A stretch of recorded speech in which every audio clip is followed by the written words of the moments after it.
In Chapter 3, we're going to look at graphing algebraic equations, and in 3.1 we look at a lot of the terminology and vocabulary that is used in graphing. The first thing we want to look at is just your key terms and get familiar with those before we start graphing equations and lines. We graph number pairs on a plane using two perpendicular number lines called axes. On the plane, the perpendicular number lines cross at a point called the origin. The numbers in an ordered pair are called coordinates. The notation 3, -2 is an example of an ordered pair. The graph of an equation is a drawing that represents all its solutions, and a graph crosses the y-axis at the y-intercept. In this problem, we are going to just graph ordered pairs, random ordered pairs on a number line just to get used to graphing. So the first number in an ordered pair tells you to go right or left, and the second number in an ordered pair tells you to go up or down. So when I see the point 2, 4, I start at the origin. That's where you start when you do all of your graphing. You start at the origin. And then since the first coordinate is +2, I go right +2, and then I go up 4. So when I graph my point, it's going to be at 2, 4. -3, 1, I start at the origin, and since the first coordinate's negative, I have to go to the left 3 and then up 1. The third coordinate of 2, -5, so I go right 2 and up, or I'm sorry, that's -5, so I go right 2 and down 5. -4, -1 would be left 4 and down 1. 0, -2 means I don't go anywhere horizontally, so I stay on 0, but I have to go down 2 because of the -2. Then I have 2, 0, so my x-coordinate, or I'm sorry, my first coordinate tells me to go right 2, and then the 0 tells me I don't move vertically at all. 0, 3 would be 0 horizontally, 3 vertically, and -4, 0 would be -4 to the left, and then I don't have to go up or down.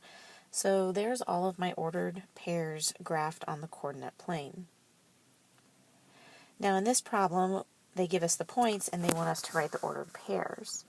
So if we're looking at point A,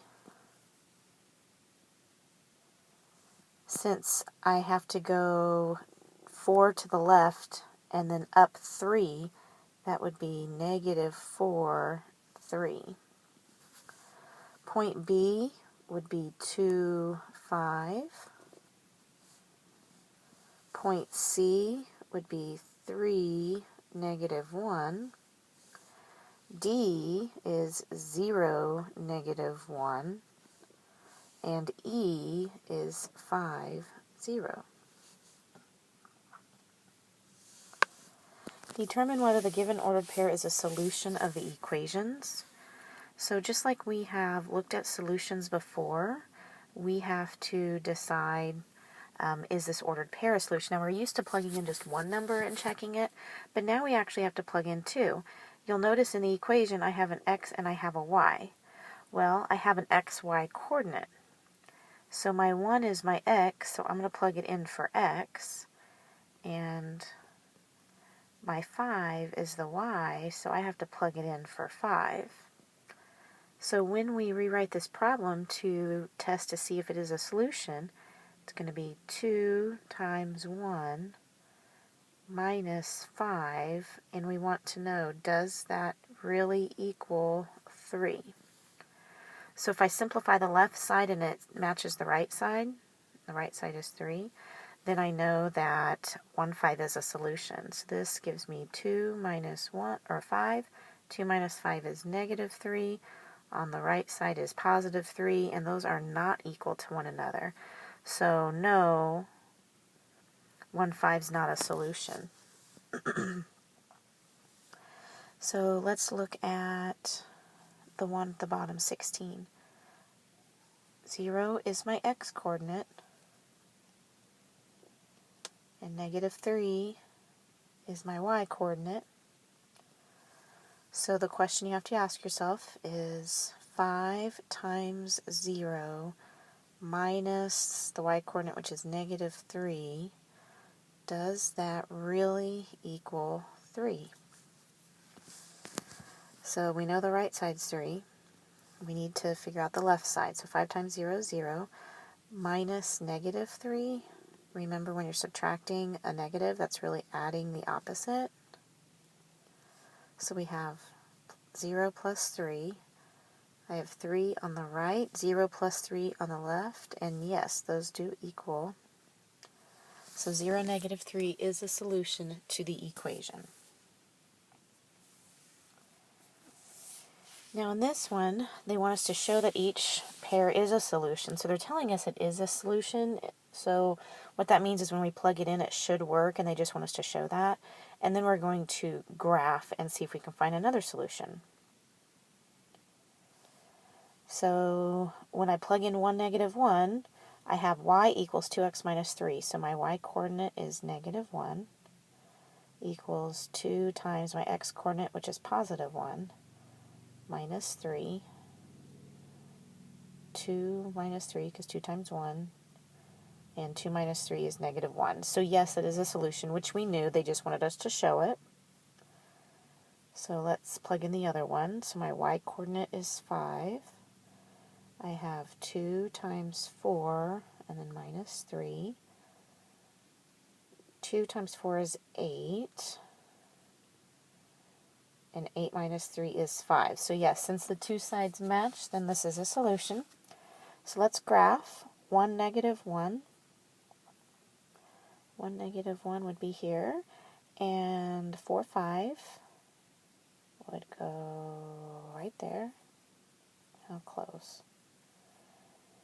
And then we're going to draw a line through the 2 points. So there's my line. Want to put arrows on the ends because this line goes on forever and ever and ever. There's infinite solutions, infinite ordered pairs on a line, which tells us there are going to be infinite solutions to this equation. We've identified 2, 1, negative 1, and 4, 5, but really every single point on this line is a solution. So the problem wants us to determine another solution. So we don't just have to randomly guess. I can look at my line and pick a point that's easy to identify, and then just plug it in and make sure it does work. But if it's on the line, it should work. So I see this point right here, and that appears to be 3, 3. So because it's on my line, then it should work when I go to plug it in. So if I go back to my original equation and I plug in 3 for y, I plug in 3 for x, and I get 3 equals 6 minus 3. So I get 3 equals 3. So that is another solution to my equation is 3, 3. Any point on that line will be a solution. Now we're going to graph and identify the y-intercept. When you graph a equation, you need ordered pairs because that's how we're going to graph. So how do we generate some ordered pairs? Well, now we're just going to pick whatever number we want for x, plug it in, and get a y, and then I'll have an ordered pair. The number that I always like to pick in almost all the problems that I graph is 0. It's usually a pretty easy number to plug in. So if I plug in 0, then I get y equals 2/3 times 0, which is 0. So what this tells me is when I plug in 0 for x, I get 0 for y. So there's one ordered pair. Now let's plug in another number. Now you can plug in any number that you want, but since we've got 2/3 in our equation and we're multiplying by 2/3, we want to pick numbers that multiply easily with the denominator of 3. In other words, what numbers are divisible by 3? So I would probably pick, let's say, 3. So if I plug in 3 for x, I'm going to go ahead and put it over 1 since I'm dealing with fractions. 3 over 3, those cancel, and I'm left with y equals 2. So when I plug in 3, I get 2. Now when you're graphing a line, you only need 2 points. So let's go ahead and plot those 2 points. So I've got 0, 0, and I have 3 to the right, up 2, so there's 3, 2. And now I can draw my line. Put your arrows on the end. And every point on that line will be a solution.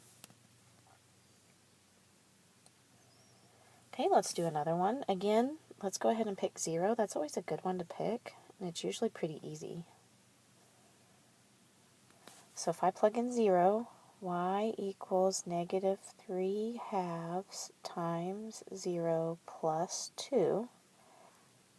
I get y equals 0 plus 2, so I get y equals 2. So when I plug in 0, I get 2. Let's plug in a different number. Now again, I'm dealing with a fraction that has a denominator of 2, so let's pick numbers that are friendly with 2. So how about 4? So y equals negative 3 halves times, I'm going to do 4 over 1 since it's a fraction, plus 2. That's going to give me 2 goes into 2 once, and it goes into 4 twice, so that's going to give me negative 6 plus 2, and that's going to give me negative 4. So when I plug in 4, I get negative 4. So now let's plot those points. I've got 0, 2, and I have 4, negative 4. And now, let's draw our line.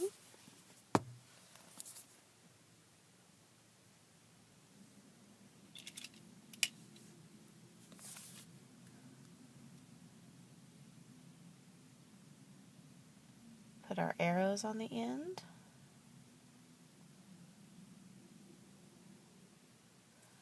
And there's our graph.